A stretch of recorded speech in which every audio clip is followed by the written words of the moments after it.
In this video, you'll learn how to get an expired domain on GoDaddy using their updated system. The process has changed quite a bit in the last few years, especially since GoDaddy retired the old backorder service in late 2025.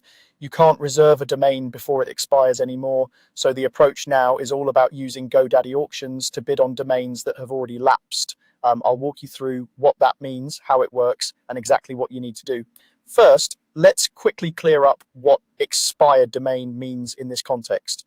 When someone doesn't renew their domain, it doesn't instantly become available to the public. It enters a kind of holding period where the current owner still has a chance to get it back. During parts of that window, GoDaddy may list the domain on GoDaddy auctions so that interested buyers like you can bid on it. If the original owner doesn't renew in time, the winning bidder gets the domain. So the key now is to work with that auction system instead of trying to place a back order.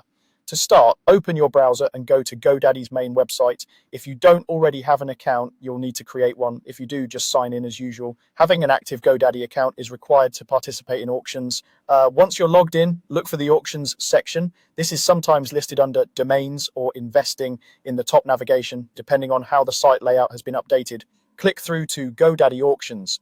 If this is your first time, you may be prompted to purchase an auctions membership. This membership is typically required to place bids, so follow the on-screen steps to activate it if needed.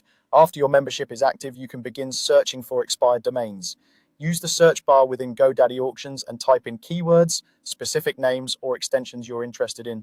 You can also filter results to show only expired or expiring domains, adjust price ranges, and sort by time left in the auction.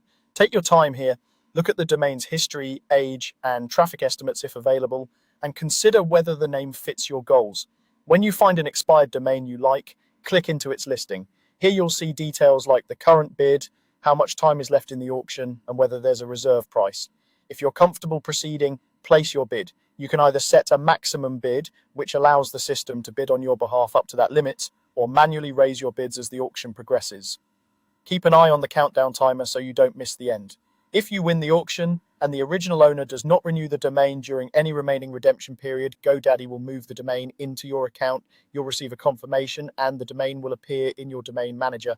From there, you can set up DNS, connect it to a website, or simply hold it for future use. That's the new way to get expired domains on GoDaddy. Not by back ordering, but by actively participating in GoDaddy auctions and bidding on domains that have already lapsed.